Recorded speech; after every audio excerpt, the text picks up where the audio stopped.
संतांचे शिरोमणी म्हणून मानले जाणारे जगद्गुरु संत श्रेष्ठ श्री तुकाराम महाराजांचा अभंग आपण घेतला.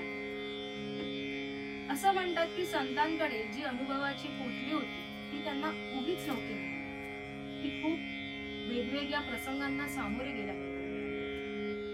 असं म्हटलं जातं की जो त्रिविध तापे पोळला संसार दुःखे दुखावला तोची अधिकारी झाला परमार्थाचा. आणि जर तुकाराम महाराज यांचा चरित्राचा आपण अभ्यास केला तर आपल्याला लक्षात येतं की ते अगदी चपखल तुकाराम महाराजांना बसतात. तुकाराम महाराजांच्या आयुष्याचा पूर्वार्ध जर आपण लक्षात घेतला तर अतिशय सुखी कुटुंब, वाण्याचा व्यवसाय होता, घरामध्ये सुबत्ता होती, संपत्ती होती, सर्व काही होतं. आणि महाराष्ट्रामध्ये एके दिवशी दुष्काळ पडला आणि त्या दुष्काळामध्ये संपूर्ण महाराष्ट्र होरपळून निघाला. अन्न दशा झाली आणि तुकाराम महाराजांच्या घरामध्ये काही वेगळी कथा नव्हती. त्यांचं मूळचं नाव आंबिले मोरे असं होतं. त्यांचे वडील बोल्होबा यांचा मृत्यू झाला. त्यांची पहिली पत्नी अतिशय दीर्घ आजाराने ग्रस्त झाली, दुसरं लग्न झालं.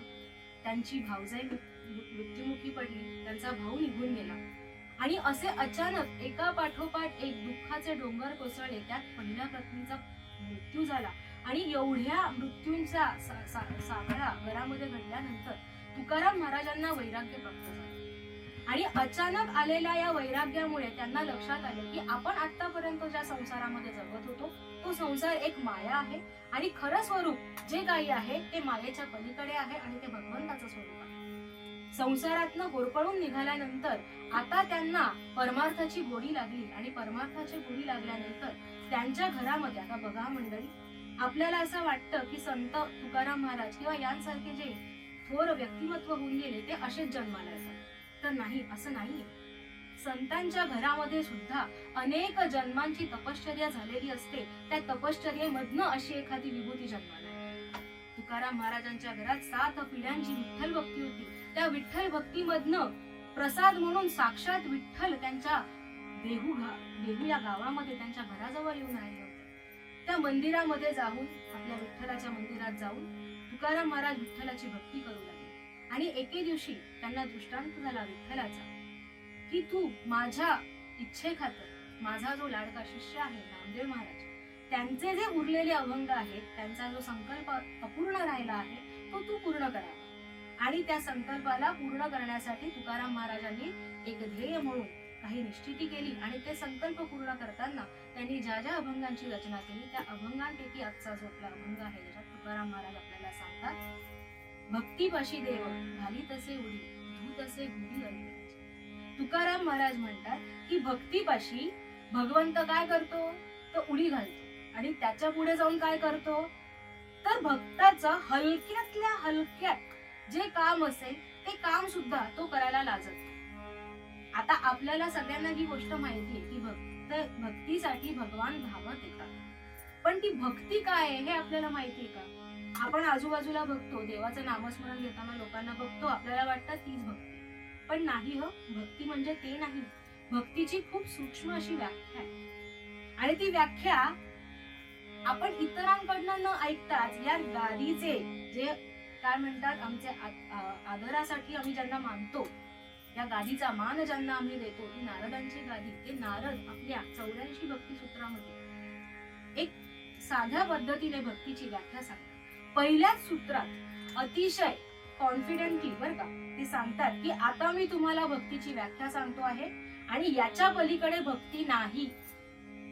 हे त्यांनी पहिल्याच सूत्रात सांगितलं आहे. अथातो भक्ती व्याख्या, हे पहिलं सूत्र की मी आता भक्तीची व्याख्या सांगतो. आणि जे दुसरं सूत्र आहे त्याच्यात त्यांनी भक्तीची व्याख्या सांगायला सुरुवात केली आणि पहिलं वाक्य एकच बोलले, सा तू अस्मिन परम प्रेम रूपा. म्हणजे काय, आपल्या इष्ट देवतेवर आपलं, ऐका बर का, प्रेम नाही, परम प्रेम जेव्हा असतं तेव्हा त्याला भक्ती असं म्हणायला सुरुवात होते. प्रेम आणि परमप्रेम याच्यामध्ये खूप मोठा फरक आहे. प्रेम म्हणजे काय, आता 4 दिवसामध्ये येतोच आहे ना, 14 फेब्रुवारी, 1 दिवसाचं ते प्रेम आहे, येतं आणि जातं. पण प्रेम इथे जे अपेक्षित आहे ते खूप वेगळं आहे. भगवंतासाठीचं जे प्रेम आहे ना ते खूप वेगळं आहे. इथे नारद मुनी म्हणतात की परमप्रेम म्हणजे काय, ते एक साधं दृष्टांत देते की आपल्या घरी पाहुणे येतात, आपण पाहुण्यांना राहायची छान सोय करतो, एक खोली देतो, त्या खोलीमध्ये पाहुण्यांना आपण ठेवलं, छान एसी आहे, फॅन आहे, सर्व काही आहे, पाहुणे सुखात राहतील का, हो अर्थातच राहतील. एसी काढून टाकला तर काय होईल, नाशिक आहे काय, आपल्याला विचार करायची गरज नाही, थंडी भरपूर आहे त्यामुळे फॅनवर पण जगतो, चला आपण फॅनही काढून टाकू. तरी पुन्हा एकदा आपण नाशिक मध्ये आहोत, फॅन शिवाय सुद्धा ते सुंदर आणि सुखी त्या खोलीमध्ये राहू शकतात.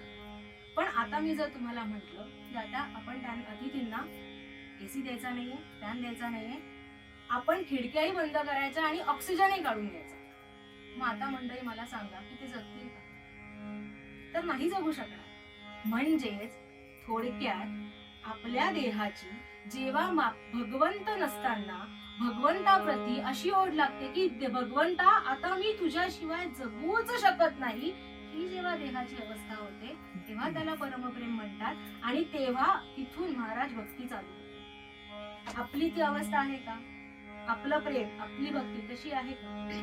अहो साधं उदाहरण देते. भक्ती म्हणून आपण आजकाल कायच करतो, तर देवाची पूजा, देवाची पूजा सुद्धा, देवाची पूजा थोडंसं नामस्मरण, बरोबर आहे ना. पण मला एक प्रश्न विचारायचा आहे की खरंच ती भक्तीसारखी आपल्याकडनं पूजा घडते का? एक साधा प्रश्न आहे. थंडीचे दिवस आहे, थंडी संपत आलेली आहे, फेब्रुवारी आहे, 4 महिने थंडीचे गेलेले आहेत. पूजेचा एक साधा नियम आहे, यथा देहे तथा देह. आपण आपल्या देहासाठी जे काही करतो तेच आपण देवासाठी सुद्धा करणं, हा पूजेचा नियम आहे. ही भक्तीची पूजेतली भक्ती आहे. थंडी अख्खी संपून गेली. मला एक साधा प्रश्न विचारायचा आहे ऐकणाऱ्या श्रोत्यांना, किती जणांनी हा विचार केला की अरे थंडी आहे बरं का, मला छान गरम गरम उकडतं पाणी लागतं ना, कडक कडक पाणी लागतं ना, मी थंडीत गार पाण्याने करू शकते का आंघोळ? तर नाही. मला जसं थंडीमध्ये कडक पाणी लागतं का, कारण की थंडी आहे, थंडी वाजू नये, तसं आता देवाला स्नान घालताना माझ्या देवाला सुद्धा थंडी वाजेल, त्यामुळे मी आता देवाला स्नान घालताना थंड पाणी नाही तर मी थोडं पाणी गरम करणार आणि मग ते देवाला वापरणार. असा भाव आपला असतो का? आपण जेव्हा त्या मूर्तीमध्ये तो भगवंत बघतो तेव्हा आपल्या मनात विचार येतो की नाही रे, त्या देवाला सुद्धा थंडी वाजेल, त्या देवाला सुद्धा गरम पाणी देऊया. अहो आजकाल देवाची वस्त्र बघितली ना घराघरातली, तरी डोक्याला हात लावायची वेळ येते. सगळीकडे गंधाने, अष्टगंधाने, कशाने ते बरबटलेली वस्त्र असतात. आपण असा टॉवेल वापरतो का हो? मग देवांना असा टॉवेल का? साधा प्रश्न. म्हणजे आपण ज्याला भक्ती समजतो, ज्याला आपण भक्ती करतो म्हणून सांगतो, ती भक्ती थोडक्यात नाहीच आहे. मग अशी भक्ती केली नाही आणि मग आपण तक्रार करतो बरं का, मी देवाचं एवढं करतो तरी देव माझ्या संकटाला धावून येत नाही, नवस करत बसतो, रडत बसतो. अहो कसा जाऊन येईल? तुकाराम महाराज म्हणतात, जेव्हा देहाची सातू अस्मिन परम प्रेम रूपा अशी अवस्था होईल तेव्हा ती भक्ती होते. आणि जेव्हा अशी भक्ती होते तेव्हा काय होतं? भक्तिवाशी देव घाली तसे उडी धूळ तसे घोडी अर्जुनाची. तुकाराम महाराज पुढे म्हणतात, तुका म्हणे माझी गुरवा आवडी हे घाले पुढे नारायण. तुकाराम महाराज हेच मागतात की माझ्याकडनं अशी भक्ती करून घे की तुला माझ्यासाठी उडी घ्यावी वाटेल, हा भाव येईल. तशी भक्ती तू स्वतः माझ्याकडनं करून घे. मागच्या महिन्यात जे कीर्तन झालं होतं तेव्हा आपण ऐकलं की देवाकडे काय दान मागावं, आपण दान काय द्यावं, मागायचं ते ज्ञान काय आहे, दान काय आहे की तू माझ्याकडनं उत्तम भक्ती करून घे, ज्याच्याने मला तुझ्या प्रती गोडी निर्माण राहील. आणि तेच स्मरून आपण उत्तर रंगाकडे वळूयात. भक्ती पाशी देव घाली तसे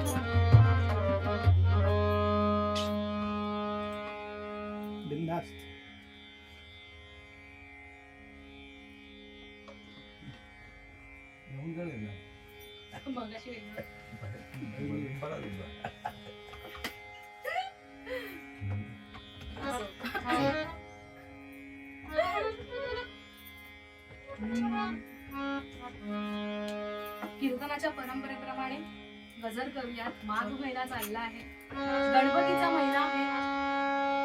माघ महिन्यामध्ये गणेशाची जयंती आपण साजरी करतो आणि त्या गणेशाचं स्मरण करूनच आपण उत्तरंगाला सुरुवात करूयात. गजानना गजानना गणपती बाप्पा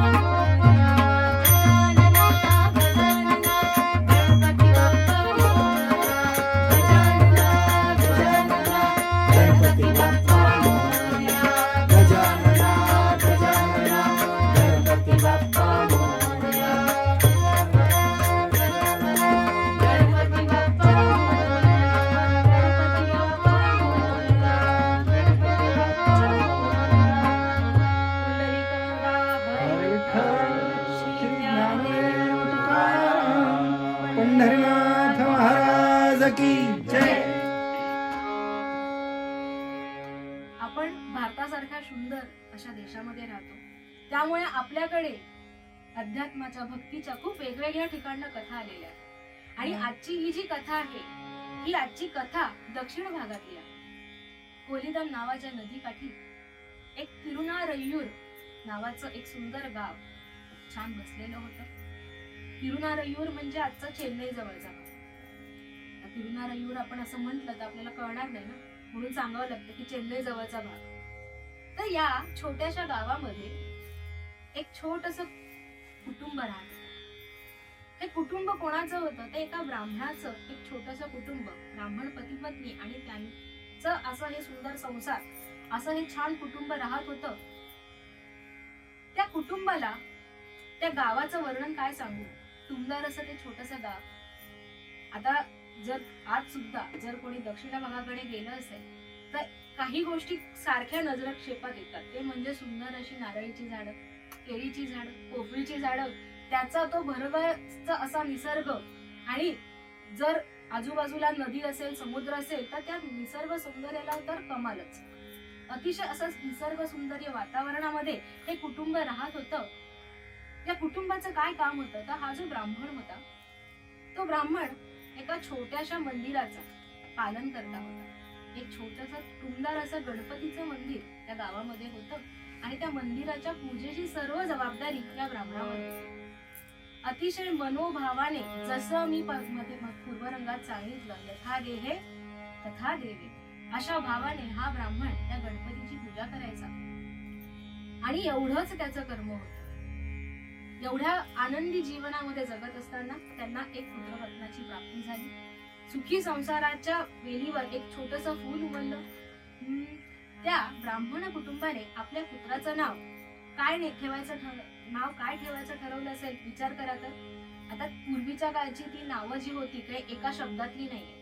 आज सुद्धा साऊथकडची नावं छोटी नाही आहेत बघा. काय काय पिक्चर मध्ये आपल्याला कळतं किती मोठीच्या मोठी नावं असतात. तसंच आहे ते. नाव काय होतं?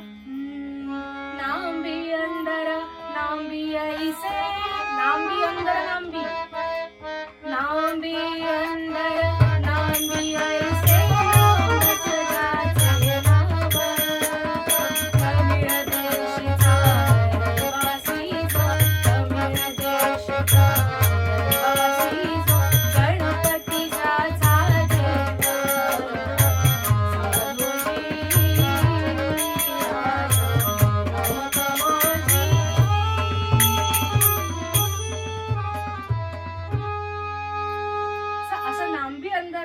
त्यांनी आपल्या पुत्राचं नाव ठेवलं आणि आपल्या संस्कारांमध्ये त्या नांबीची वाढ करू लागले. नांबी 8 वर्षाचा होईपर्यंत त्यांनी नांबीला उत्तम असे संस्कार दिले. 8 वर्षाचा झाला आणि नांबीचं मौंजी बंधन केलं आणि त्याला पूर्वीच्या काळच्या पद्धतीप्रमाणे शाळेमध्ये घातलं. शाळेत घातलं तसं नांबीचं शैक्षणिक जीवन चालू झालं.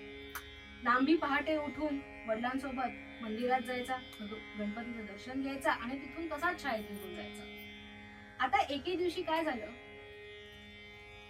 की हा जो ब्राह्मण होता, नांबीचे वडील, त्यांना एके दिवशी गावाला जायची वेळ आली. आता गावाला जायचं तर मग पहिला जो खरा भक्त असतो, ज्याला आपल्या कर्माप्रती आपल्या धर्माप्रती खरी ओढ असते, त्याच्या मनामध्ये हा प्रश्न नक्कीच येतो की माझं जे कर्म आहे, माझी जी भक्ती आहे ते म्हणजे गणपतीची पूजा.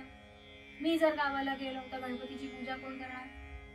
मग आता त्यांच्या डोळ्यासमोर लगेच उत्तर येतं की आता आपला मुलगा 8 वर्षाचा झालेला आहे, त्याचं मौंजी बंधन सुद्धा झालेलं आहे. मग आता त्याच्यावर या पूजेची जबाबदारी सोपायला आपल्याला काही हरकत नाही. म्हणून ते नांबीला बोलवतात. नांबी काही जागेवर नसतो, तो खेळायला गेलेला असतो. मग आता नांबीशी बोलणं होणार नाही, आपल्याला पहाटे तर जायचं आहे. मग ते पत्नीला आवाज देतात, ऐकलं का, जरा बोलायचं होतं. उद्यापासून काही दिवस मी गावाला चाललो आहे आणि गावाला गेल्यानंतर गणपतीची पूजा मात्र झाली पाहिजे. असं नको आपण गावाला गेलो देव पारेसे. त्यामुळे गणपतीची पूर्वीच्या काही पद्धत होती बरं का, घरचे देव पारोसे राहू नये म्हणून कोणीतरी व्यक्ती घरात थांबून पूजा करायची. पण आपण गावाला गेल्यानंतर देवाची पूजा कोण करणार?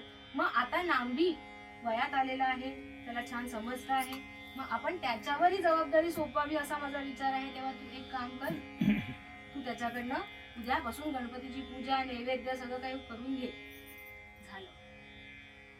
वडिलांनी ही पत्नीला आज्ञा दिली आणि तेच एवढं सांगून ते दुसऱ्या दिवशी पहाटे गावाला निघून गेले. आता दुसरा दिवस उजाडला. आईने नांबीला उठवलं, ऐकलं का नांबी, आज आपल्याला गणपतीची पूजा करायची आहे आणि मग शाळेत जायचं आहे, त्यामुळे लवकर उठ. नांबीला उठवलं. नांबी उठला, गणपतीची पूजा करण्यासाठी म्हणून तयार झाला, गणपतीची पूजा केली आणि शाळेमध्ये गेली. आता तोपर्यंत सगळं काही उत्तम होतं बरं का. शाळेमध्ये गेल्यानंतर मधली सुट्टी झाली. आता पूर्वीच्या काही छोटे छोटे खेडी होती, त्यामुळे शाळा घर याच्यामध्ये फार अंतर नव्हतं आणि डबा वगैरे नेण्याची पद्धत नव्हती. त्यामुळे मधली सुट्टी झाल्यानंतर शाळेतले पोरं घरी यायचे, पटापटा जेवायचे आणि जेवण करून परत शाळेला यायचे. मधली सुट्टी झाली तसा नांबी घरी आला. घरी आल्यानंतर आईला म्हणाला, आई पटकन मला भूक लागली आहे, जेवायला वाढ, मला शाळेत जायचं. आईने हे ऐकलं आणि ती हातामध्ये ताट घेऊन बाहेर आली. नांबी तयारच बसला होता. आता गडबड अशी होती की पूर्वी आधी बाबा होते गावामध्ये, तोपर्यंत काय व्हायचं, बाबा नैवेद्य दाखवून ठेवायचे. गणपतीला पहिले नैवेद्य जाणार आणि मग घरच्यांना मिळणार. तर नैवेद्य दाखवून झालेला असायचा, पण आता वडील तर घरामध्ये नाही. मग आता नैवेद्य कोणी दाखवायचा आहे? नांबी. मग आई सांगायला लागते नांबीला की अरे बाळा, तुला भूक लागली आहे ना, समजते मला, पण आधी गणपतीच्या समोर जाऊन नैवेद्य दाखवणे आणि मग मी तुला आल्यावर खायला वाटते. आता हे ऐकल्यानंतर बघा, हा 8 वर्षाचा जीव आहे. भूक लागल्यानंतर 40ल्या माणसांना भूक आवरत नाही. हा तर 8 वर्षाचा जीव होता. भूक लागली आहे, शिवाय डोक्यावर टेन्शन याचं की शाळेमध्ये आता नैवेद्य दाखवून जेवण करून जायचं म्हटल्यानंतर उशीर होणार. उशीर झाल्यानंतर पूर्वीच्या काळचे मास्तर विचार करा कसे असतील. ही शेकडो वर्षांपूर्वीची कथा आहे. आपण आपल्या आई वडिलांच्या लहानपणीचे मास्तर जरी आठवले ना, तरी लक्षात येतं की मास्तर काही साधी गोष्ट नव्हती. छड्या काठ्या सगळे घेऊन धोपटून काढायचं आणि तक्रार करायची काही सोय नव्हती, कारण की जर तक्रार केली तर आणखीन मार पडायचा. आता ती पद्धत राहिली नाही. तुम्ही फक्त डोळे वटारा, पालक भांडायला येतात. पण पूर्वीच्या काही पद्धत नव्हती. मास्तरांची भीती होती. त्यामुळे मास्तरांची भीती होती बरं का, की उशीर झाला जर शाळेत तर फटके पडतील, हे भोजन ते भोजन वेगळंच. मग आता करायचं काय, तर नांबी बालसुलभ हट्ट करू लागला की आई, मला हे जमणार नाही, मी करणार नाही, मी नैवेद्य दाखवू शकत नाही, मला तू आत्ताच्या आत्ता जेवायला वाढ. आता जेव्हा पोरं नाही म्हणतात तेव्हा आई काय करते, पहिल्यांदा जरा अंजारते, गोंजारते, अरे बाळा ऐक ना माझं, असं कशाला करतो. तशी आई म्हणू लागली, बाळा माझ्या राजा सोन्या, बाळा माझ्या राजा सोन्या, गणपती मंदिर पूजा करण्या, जाऊन ये बघतो देते पुसला करायला, जाऊन ये बघतो देते पुसला करायला.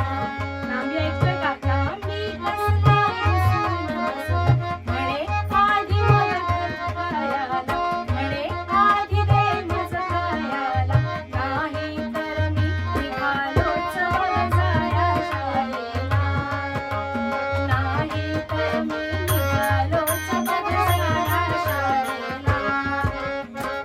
आई आधी प्रेमानेच सांगते, पण नंतर काय, ऐकलं नाही, एकदा नाही, दोनदा नाही, मग काय करते आई, तेव्हा बघू लागली, चापट कोणी देऊ लागली, नांबीची मग स्वारी पळाली पूजा करण्याला, नांबीची मग स्वारी पळाली पूजा करण्याला.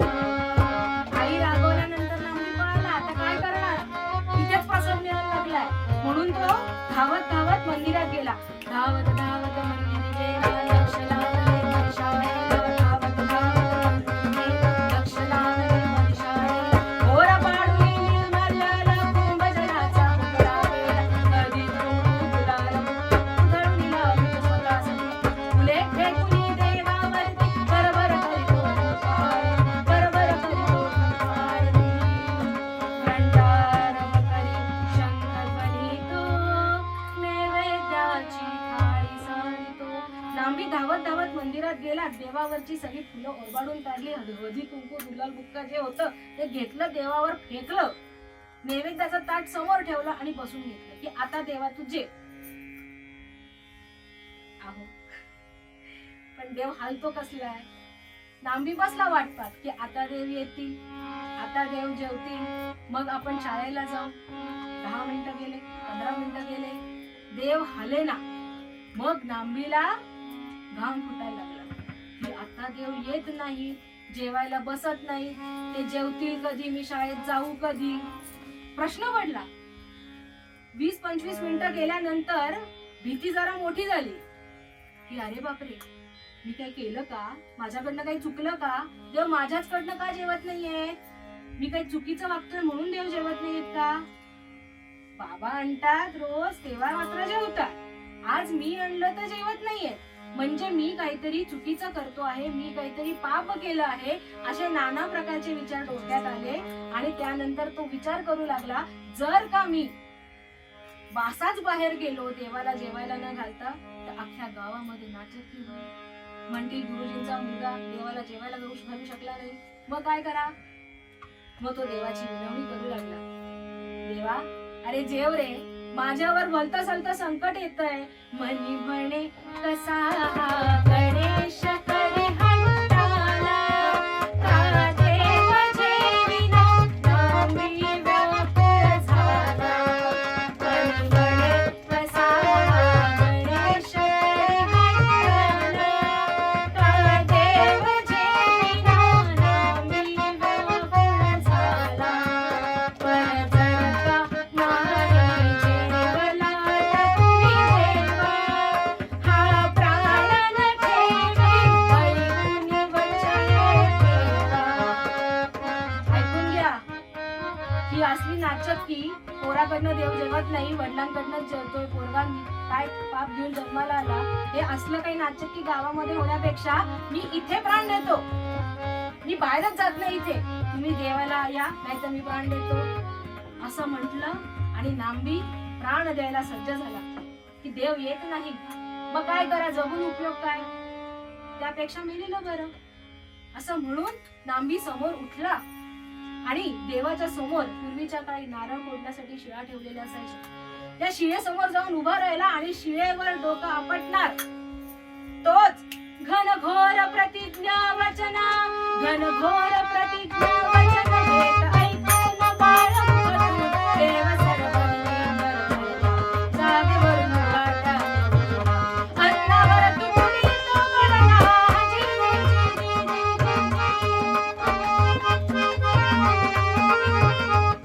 अहो, असली प्रतिज्ञा ऐकली आणि त्या नांबीच्या मनातले भाव पाहिले. देव घाबरला हो, की हा बाळ मी जेवत नाही म्हणून डोकं फोडतोय. कोण डोकं फोडतोय देवासमोर? देवाला आपल्या नावाने डोकं फोडायची गरज पडते, इतके तर आपण तक्रारी घेऊन जातो. पण हा देव जेवत नाही म्हणून डोकं फोडायला उभा राहिला. हे पाहून तो गणेश कसा काय स्थिर बसेल? तो घाबरला आणि नांबी डोकं फोडायला शिळेवर डोकं आपटणार. तोच नांबी नांबी थांब असं म्हणून गणेश सगुण साकार रूप घेऊन नांबीच्या समोर उभा राहिला. मंडळी, ही अशी कथा 300 वर्षानंतर महाराष्ट्रात सुद्धा घडली. नामदेवांनी असंच पांडुरंगाला सगुण साकार रूपात येऊन नैवेद्याचं ग्रहण करायला लावलं. तशीच ही घटना नांबी समोर बसलेला आहे. गणपती बाप्पा आले, नांबी डोळे उघडतो आणि पाहतो तर गणेश महाराज छानपैकी ताटासमोर बसून भोजनाचा आनंद घेत आहेत, छान भाताला कालून खात आहेत. आणि आता नांबी आनंदी आहे. गणपती बाप्पा विचारतात, नांबी झालं का तुझ्या मनाचं समाधान? नांबी म्हणतो की आता समाधान तर झालंय, पण गडबड काय? देवा किती वेळ केला यायला, शाळेला उशीर झाला ना, आता ते मास्तर मारतील, त्याचं काय करू? पण बघा हा, नांबीवर संस्कार उत्तम होते. ज्ञान वडिलांनी सुंदर दिलं होतं. वडिलांनी सांगितलेलं होतं की गणपती हा कोण आहे? बुद्धीची देवता. नांबीच्या मनामध्ये आणि बालबुद्धीमध्ये काय काय विचार येतात याला आपण काहीही थांगपत्ता लागू शकत नाही. नांबी म्हणाला की साक्षात बुद्धीची देवता माझ्या समोर आहे, मी शाळेत कशाला जाऊ, इथंच बसतो ना. आणि नांबी गणेशाकडे प्रार्थना करू लागला, देवा एवढा आलाय, उशीर केलाय, पण ठीक आहे, आला आहात तुम्ही, मग आणखीन एक छोटंसं मागणं मागतो. आता तुमच्याच जवळ मला ठेवा, मला त्या शाळेत त्या मास्तरांकडे पाठवू नका. तुम्ही बुद्धीची देवता आहात, त्यामुळे मला तुमच्यासारख्या देवतेकडनं जर बुद्धी किंवा ज्ञान प्राप्त करायची संधी लाभली तर मी माझं अहोभाग्य समजेल. त्यामुळे आता एकच विनंती की तुम्हीच मला शिकवा, तुम्हीच मला ज्ञान द्या. भक्ताची ही गोड मागणी ऐकली. बघा भगवंताकडे काय मागावं त्याचे काही नियम. आपण संसाराला लागणाऱ्या गोष्टी, मोहाच्या गोष्टी मागतो. जेव्हा रामकृष्णांनी सांगितलं विवेकानंदांना की तुला काय संसाराला लागतं ते मागू नये, तेव्हा जाऊन विवेकानंदांनी एकच मागणं मागितलं, देवी माकडे काय मागणं होतं? ज्ञान दे, विवेक दे, वैराग्य दे. तेच मागणं आपल्याला मागायचं असतं. आपण चुकीच्या गोष्टी मागत असतो. नांबीने इतका बोळा भावाने चांगली गोष्ट मागितलेली पाहिली, गणपतीला आनंद झाला. गणपतीने तथास्तु म्हटलं. नांबी रिकामं ताट घेऊन घरी आला. आईला प्रश्न पडला की खाल्लं कोणी? तूच खाल्लं की काय रे? नांबी म्हटलं नाही मी नाही खाल्लं, गणपती बाप्पाने खाल्लं. आई काही बोलली नाही. पण आता दुसऱ्या दिवशी नांबीचा नेम बदलला. आईने सांगितलं नैवेद्य दाखवायला जा. नांबी आनंदाने नाचत नाचत गेला. आईला प्रश्न पडला काय झालं म्हणून ती गपचूप मागे जाऊन बघते तर तिला काय दिसतो, गणेश समक्ष जो पाठ घेतो नांबी पुन्हा त्याची पाठासी बनतो. गुरु शिष्य एकांत एकाग्र होती आश्चर्य आनंद सेवेची साधी. पाहतात तर गणपती बाप्पा साक्षात नांबीला ज्ञान देत आहे. अशा पद्धतीने आपल्या भोळ्या भावाने उत्तम भक्तीने की भगवंत माझा जेवला पाहिजे या भावाने नांबीने जे काही केले तसा भाव आपल्यामध्ये यावा. आणि हा नांबी हा साऊथकडे किंवा दक्षिणाकडे गेलं तर आपल्याला ऐकू येईल की नांबीने पुढे जाऊन शैव पुराणांची पुनर्रचना केली. शैव पुराणांचा व्यास नांबीला म्हटलं गेलेलं आहे. जसं व्यासांनी चारी वेद एकत्र आणले, वेदांचा 4 भागांमध्ये वेदांचे 4 भाग केले आणि आपल्यासमोर सोपे करून सांगितले, तसं या नांबीने शैव पुराणांची रचना केली नंतर आणि आपल्याला सोपी करून सांगितली. असा हा नांबी मोठा झाला ते केवळ आणि केवळ एकाच गोष्टीमुळे. आपण जो आटापिटा करतो भगवंताला प्राप्त करण्यासाठी ते या नांबीकडनं शिकावं की तुमच्याकडे उत्तम असा भाव असला पाहिजे, भगवंताप्रती परम असं प्रेम असलं पाहिजे. भगवंत तुमच्या सगळ्या इच्छा आकांक्षा पूर्ण करतो आणि तुमच्या समोर तुकाराम महाराज म्हणतात त्याप्रमाणे तुका म्हणे माझी पुरवावी आवडी वेगे घाली उडी नारायणा. अशा पद्धतीने तुकाराम महाराज जो पूर्वरंग आपल्याला सांगतात त्या पूर्वरंगाला अतिशय उत्तम असं हे नांबीचं उदाहरण आहे. त्या पद्धतीने जर आपण भक्ती केली तर आपल्याला सुद्धा गणपती बाप्पा नक्कीच प्रसन्न होतील. एवढं म्हणून आपण भगवंताकडे पुन्हा एकच मागणं मागूया जे तुकाराम महाराज मागतात ते नांबीने मागितलं. काय आहे ते मागणं, दान दे